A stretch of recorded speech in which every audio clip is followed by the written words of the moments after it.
ফারহান ফায়াজের মৃত্যু দিবস।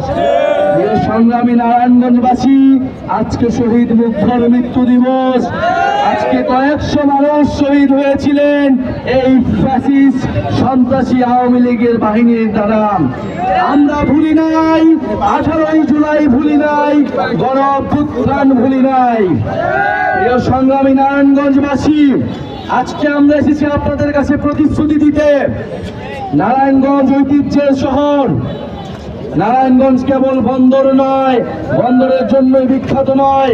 নারায়ণগঞ্জে আমরা জানি পাট শিল্পের জন্য, শ্রমিকদের জন্য নারায়ণগঞ্জ সবসময় বিখ্যাত ছিল, কিন্তু সেই শ্রমিকদের জন্য আমরা ভালো পরিবেশ তৈরি করতে পারিনি। গণঅভ্যুত্থানের পরে আমরা বলেছিলাম ছোট ব্যবসায়ীদেরকে, মাঝারি ব্যবসায়ীদেরকে প্রোটেক্ট করতে হবে এবং মাফিয়া তন্ত্রকে বিচারের আওতায় আনতে হবে। কিন্তু আমরা দেখেছি উল্টো ঘটনা ঘটছে। মাফিয়া অলিগার ব্যবসায়ীদেরকে প্রোটেক্ট করা হচ্ছে নানাভাবে, আর ছোট মাঝারি ব্যবসায়ীরা চাঁদাবাজদের তাড়নায় তারা জীবন যাপন করতে পারছে না, ব্যবসা করতে পারছে না।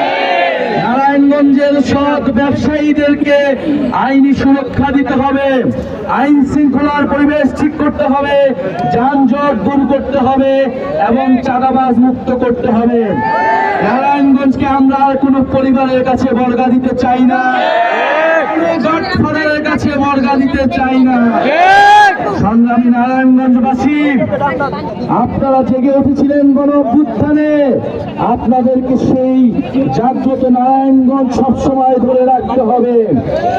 আমরা গণ অভ্যুত্থানে যে আকাঙ্ক্ষা নিয়ে নেমেছিলাম, সেই নতুন বন্দোবস্ত, সেই নতুন বন্দোবস্ত প্রতিষ্ঠার জন্য লড়াই করে যেতে হবে। আমরা এই কারণে বলি আবু সাইদ মুগ্ধ, আবু সাইদ মুগ্ধ, শেষ হয়নি যুদ্ধ। এই যুদ্ধ সেদিনই শেষ হবে যেদিন আমরা এই বন্দোবস্তের পরিবর্তন ঘটিয়ে আমরা জনগণের বন্দোবস্ত, গণতান্ত্রিক বন্দোবস্ত প্রতিষ্ঠা করব, জনগণের নারায়ণগঞ্জ প্রতিষ্ঠা করব।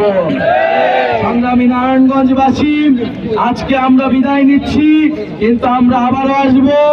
আপনারা আমাদের প্রতি যেই ভালোবাসা দেখিয়েছেন, আপনারা প্রমাণ করেছেন নারায়ণগঞ্জ গণ অভ্যুত্থানের জাতীয় নাগরিক পার্টির শক্তিশালী দুর্গ। এই দুর্গ ধরে রাখতে হবে। প্রিয় নারায়ণগঞ্জবাসী, আজকের প্রোগ্রাম সফলতার জন্য নারায়ণগঞ্জের স্থানীয় নেতা কর্মী, কেন্দ্রীয় কমিটির নারায়ণগঞ্জে যারা রয়েছেন, আমাদের আলামিন ভাই